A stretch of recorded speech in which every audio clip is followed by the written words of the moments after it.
ಇಟ್ಕೊಂಡು ಇಲ್ಲೊಂದು bridge come ಬಾಂದಾರನ್ನು ನಿರ್ಮಾಣ ಮಾಡ್ತಾಯಿದ್ದೀವಿ.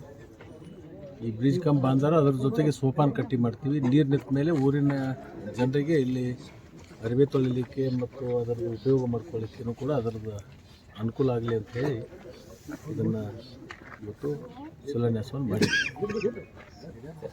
ನಮಸ್ಕಾರ. ನಾಳೆ ಅಧಿವೇಶನ ಸೋಮವಾರದಿಂದ 10 ದಿನಗಳ ಕಾಲ ಚಳಿಗಾಲ ಅಧಿವೇಶನ ಇವತ್ತು ಬೆಳಗಾವಿಯಲ್ಲಿ ಸ್ವಲ್ಪ ಸುವರ್ಣಸೌಧದಲ್ಲಿ ಪ್ರಾರಂಭ ಆಗ್ತಾಯಿದೆ. ವಿಶೇಷವಾಗಿ ಉತ್ತರ ಕರ್ನಾಟಕದ ಅನೇಕ ಜ್ವಲಂತ ಸಮಸ್ಯೆಗಳ ಬಗ್ಗೆ ಚರ್ಚೆ ಮಾಡ್ತಕ್ಕಂಥ ಒಂದು ಅವಕಾಶ ಇದೆ.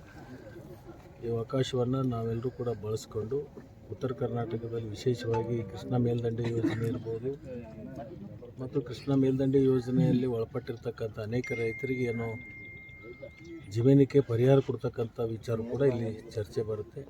ಈಗಾಗಲೇ ಸಮಸ್ಯೆಯನ್ನು ಈಗಾಗಲೇ ಬಗೆಹರಿಸಿರ್ತಕ್ಕಂಥದ್ದಿದೆ. ಇನ್ನು ಉಳಿದಿರ್ತಕ್ಕಂಥ ಅನೇಕ ಸಮಸ್ಯೆಗಳ ಬಗ್ಗೆ ಇಲ್ಲಿ ಚರ್ಚೆ ಆಗಲಿ, ಅದರ ಸದುಪಯೋಗನ ನಾವು ಈ ಭಾಗದ ಎಲ್ಲ ಜನಪ್ರತಿನಿಧಿಗಳು ತಗೋಬೇಕು ಅಂತಕ್ಕಂಥ ವಿನಂತಿಯನ್ನು ಈ ಸಂದರ್ಭದಲ್ಲಿ ನಾನು ಮಾಡ್ತೀನಿ. ಬೆಳಗಾವಿ ಜಿಲ್ಲೆ ವಿಭಜನೆ ಬಗ್ಗೆ ಈಗಾಗಲೇ ಚರ್ಚೆ ನಡೆದಿದೆ. ನೋಡೋಣ ಈ ಅಧಿವೇಶನದಲ್ಲಿ ಏನಾಗುತ್ತೆ. ಅದನ್ನು ಮುಖ್ಯಮಂತ್ರಿಗಳ ಗಮನದಲ್ಲಿಯೂ ಕೂಡ ಇದೆ. ಅದು ಜಿಲ್ಲಾ ಹೋರಾಟಕ್ಕೆ ವಿಶೇಷವಾಗಿ ಈ ಜಿಲ್ಲಾ ವಿಂಗಡಣೆ ಮಾಡ್ತಕ್ಕಂಥ ಸಂದರ್ಭದಲ್ಲಿ ಅಥಣಿ ಜಿಲ್ಲೆ ಆಗಬೇಕು ಅಂತಕ್ಕಂಥ ಬಹುದಿನಗಳ ಬೇಡಿಕೆ ಇದೆ. ಆ ಬೇಡಿಕೆಯನ್ನು ಕೂಡ ನಾವು ಸರ್ಕಾರದ ಗಮನಕ್ಕೆ ತರ್ತೀವಿ. ಅಥಣಿ, ಕಾಗವಾಡ ಮತ್ತು ಕೂಡ್ಚಿ, ಜಮಖಂಡಿ, ತೇರದಾಳ್ ಈ ಒಂದು 5 ಕ್ಷೇತ್ರಗಳನ್ನು ಸೇರಿಸ್ಕೊಂಡು ಅಥಣಿ ಜಿಲ್ಲೆ ಮಾಡಬೇಕು ಅಂತಕ್ಕಂಥ ಬಹುದಿನಗಳ ಒಂದು ಬೇಡಿಕೆ ಏನಿದೆ ಅದರ ಬಗ್ಗೆಯೂ ಕೂಡ ಸರ್ಕಾರದ ಗಮನಕ್ಕೆ ತರುವಂಥ ಕೆಲಸವನ್ನು ನಾನು ಮಾಡ್ತೀನಿ. ಮತ್ತು ಮಂತ್ರಿಮಂಡಲ ಚೇಂಜ್ ಬಗ್ಗೆ ಏನು ಮಾತಾಡೋದು? ಮಂತ್ರಿಮಂಡಲದ ಪುನರ್ರಚನೆ ಆಗಲಿ, ಅಧಿಕಾರದ ಹಸ್ತಾಂತರ ಆಗಲಿ, ಅದ್ರ ಬಗ್ಗೆ ಯಾವುದೇ ಚರ್ಚೆ ಮಾಡಬಾರ್ದು. ಅದನ್ನು ಹೈಕಮಾಂಡ್ ತೀರ್ಮಾನ ತೊಗೋತೀವಿ. ಅದರ ಅಲ್ಲಿವರೆಗೆ ತಾವು ಯಾರೂ ಕೂಡ ಇದ್ರ ಬಗ್ಗೆ ಪ್ರತಿಕ್ರಿಯೆ ಕೊಡಬಾರ್ದು ಅಂತಕ್ಕಂಥ ಸೂಚನೆ ಇರೋದರಿಂದ ಅದ್ರ ಬಗ್ಗೆ ನಾವು ಯಾರೂ ಕೂಡ ಚಕಾರ ಶಬ್ದ ಎತ್ತಲ್ಲ. ಸತೀಶ್ ಜಾರಕಿಹೊಳಿ ಅವರು ಡಿ ಕೆ ಶಿವಕುಮಾರನ್ನು ಭೇಟಿ ಆಗ್ತಾ ಇದ್ದಾರೆ. 3 ಸಾರಿ ಭೇಟಿಯಾಗಿದ್ದರು.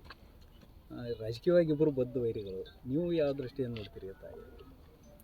ಅವ್ರು ಭೇಟಿಯಾಗಿರ್ತಕ್ಕಂಥದ್ದು ಏನು ಚರ್ಚೆ ಮಾಡಿದ್ದಾರೆ ಅವ್ರನ್ನ ಕೇಳಿದಾಗ ನಿಮಗೆ ಗೊತ್ತಾಗ್ತದೆ. ಅದರಲ್ಲಿ ನಾನು ಇರಲಿಲ್ಲ.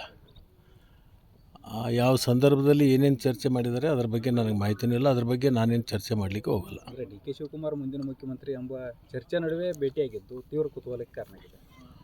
ಅವರು ಪಕ್ಷದ ಅಧ್ಯಕ್ಷರಿರೋದರಿಂದ ಅನೇಕ ಶಾಸಕರಿರ್ಬೋದು, ಮಂತ್ರಿಗಳಿರ್ಬೋದು, ಭೇಟಿ ಆಗ್ತಕ್ಕಂಥದ್ದು ಎಲ್ಲರಿಗೂ ಕೂಡ ಒಂದು ಅವಕಾಶವನ್ನು ಬಳಸ್ಕೊಂಡು ಚರ್ಚೆ ಮಾಡಿರ್ಬೋದು.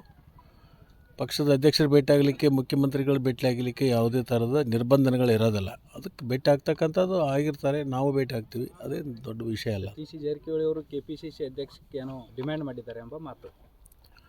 ಅದು ಯಾವುದು ಕೂಡ ಚರ್ಚೆ ಮಾಡಬಾರ್ದು ಅಂತ ಹೇಳಿದ ಮೇಲೆ ಮತ್ತೆ ನಾವು ಚರ್ಚೆ ಮಾಡೋಕ್ಕೆ ಹೋಗಲ್ಲ. Thank you. ಸರ್, ಕುಮಾರಸ್ವಾಮಿ ಅವರು ಭಗವದ್ಗೀತೆ ರಾಷ್ಟ್ರೀಯ ಮಾಧ್ಯಮದಲ್ಲಿ ಸೇರಲಿ ಅಂತ ಕೇಂದ್ರ ಸಚಿವರಿಗೆ ಪತ್ರ ಬರೆದಿದ್ದಾರೆ. ಈ ವಿಚಾರವಾಗಿ ನೀವೇನು ಹೇಳ್ತೀರಿ? ಯಾರು? ಕುಮಾರಸ್ವಾಮಿ ಅವರು ಕೇಂದ್ರ ಸಚಿವರಿಗೆ, ಶಿಕ್ಷಣ ಸಚಿವರಿಗೆ ಪತ್ರ ಬರೆದಿದ್ದಾರೆ. ಭಗವದ್ಗೀತೆ ಪಠ್ಯ ಪುಸ್ತಕಗಳಲ್ಲಿ ಇರಲಿ ಅಂತ. ಕುಮಾರಸ್ವಾಮಿ ಅವರು ಈಗ NDA ಅಂಗಪಕ್ಷ ಆಗಿರೋದ್ರಿಂದ ಇಂಥವೆಲ್ಲ ಹೊಸ ವಿಚಾರಗಳು ಬಂದಿರತಕ್ಕಂಥದ್ದು ಸ್ವಾಗತ ಮಾಡ್ತೀವಿ.